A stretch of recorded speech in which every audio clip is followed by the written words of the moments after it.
Sweet corn ಮಂಚೂರಿಯ first time ಕೇಳ್ತಾ ಇದ್ದೀರಲ್ವ. ತುಂಬಾ ಟೇಸ್ಟಿಯಾಗಿರುತ್ತೆ, ಮಾಡ್ಕೊಂಡು ತಿನ್ನಿ. ನೀವೇ ಕಮೆಂಟಲ್ಲಿ ತಿಳಿಸ್ತೀರಾ ಸೂಪರ್ ಆಗಿತ್ತು ಅಂತ.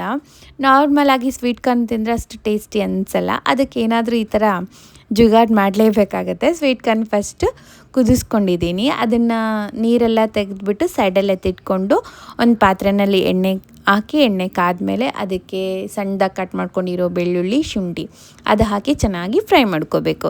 ಅದಕ್ಕೆ ಈಗ ಸಣ್ಣದಾಗಿ ಕಟ್ ಮಾಡ್ಕೊಂಡಿರೋ ಈರುಳ್ಳಿ, ಸಣ್ಣದಾಗಿ ಕಟ್ ಮಾಡ್ಕೊಂಡಿರೋ ಹಸಿಮೆಣ್ಸಿನ್ಕಾಯಿನೂ ಹಾಕಿಬಿಟ್ಟು ಚೆನ್ನಾಗಿ ಫ್ರೈ ಆಗಬೇಕು. ಇದು ಕೆಂಪಗಾಗಬೇಕು ಈರುಳ್ಳಿ. ಆಮೇಲೆ ಇದಕ್ಕೆ soya sauce, chilli sauce, tomato ketchup, ಸ್ವಲ್ಪ ಉಪ್ಪು, ರುಚಿಗೆ ತಕ್ಕಷ್ಟು ಸ್ವಲ್ಪ ಖಾರ ಆ್ಯಡ್ ಮಾಡ್ಕೊತಾ ಇದ್ದೀನಿ. ನೀಟಾಗಿ ಫ್ರೈ ಆದಮೇಲೆ ನಾವು ಕುದಿಸ್ಕೊಂಡು ಸೈಡಲ್ಲಿ ಎತ್ತಿಟ್ಕೊಂಡಿದ್ದೀವಲ್ವ, ಆ ಕಾರ್ನ ಇದರಲ್ಲಿ ಹಾಕ್ಬಿಟ್ಟು ಇನ್ನು ಸ್ವಲ್ಪ ಹೊತ್ತು ಬೇಯಿಸ್ಕೊಂಡ್ರೆ ಆಯಿತು. ನಮಗೆ ಸಖತ್ತಾಗಿರೋ ಸ್ವೀಟ್ ಕಾರ್ನ್ ಮಂಚೂರಿಯ ರೆಡಿಯಾಗಿರುತ್ತೆ. ಟೇಸ್ಟ್ ಮಾತ್ರ ಅದ್ಭುತ ಅಂತಲೇ ಹೇಳ್ಬೋದು.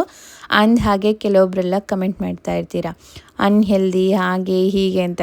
ಹೊರಗೆ ಹೆಂಗೆಂಗೋ ಮಾಡಿರ್ತಾರೆ, ಮನೇಲಿ ನಾವು ಇಷ್ಟೆಲ್ಲ ನೀಟಾಗಿ ಮಾಡ್ಕೊಂಡು ತಿಂದರೆ ಇದು ಅನ್ಹೆಲ್ದಿ ಅಂತೆ. ಹಂಗೆ ಒಬ್ಬೊಬ್ರದ್ದು ಒಂದೊಂದು ಥರ ಇರುತ್ತೆ ಮೆಂಟಾಲಿಟಿ, ಏನೂ ಮಾಡೋಕ್ಕಾಗಲ್ಲ. ಇನ್ ಕೇಸ್ ನೀವು ಮಂಚೂರಿಯ ಲವರ್ಸ್ ಆಗಿದ್ದರೆ ನಿಮಗಂತೂ ಸಖತ್ತಾಗಿ ಇಷ್ಟ ಆಗುತ್ತೆ. ವಿಡಿಯೋ ಇಷ್ಟ ಆದರೆ, ರೆಸಿಪಿ ಇಷ್ಟ ಆದರೆ ಸೇವ್ ಮಾಡಿ ಇಟ್ಕೊಳ್ಳಿ, ಟ್ರೈ ಮಾಡಿ. ಯಾವ ಥರ ಬಂದಿತ್ತು ಅಂತ ಕಮೆಂಟಲ್ಲಿ ತಿಳಿಸೋದಂತೂ ಮರಿಲೇಬೇಡಿ. ಇನ್ನೂ ಅಕೌಂಟ್ನ ಫಾಲೋ ಮಾಡಿಲ್ವಾ? ಮತ್ತು ಬೇಗ ಮಾಡ್ಕೊಂಬಿಡಿ ಅಲ್ಲ. ಇನ್ನೂ ಬೇಜಾನ್ ರೆಸಿಪೀಸ್ ಬರ್ತಾ ಇರುತ್ತೆ, ನೀವು ಟ್ರೈ ಮಾಡ್ತಾ ಇರ್ಬೋದು. ಓಕೆ, ಬಾಯ್.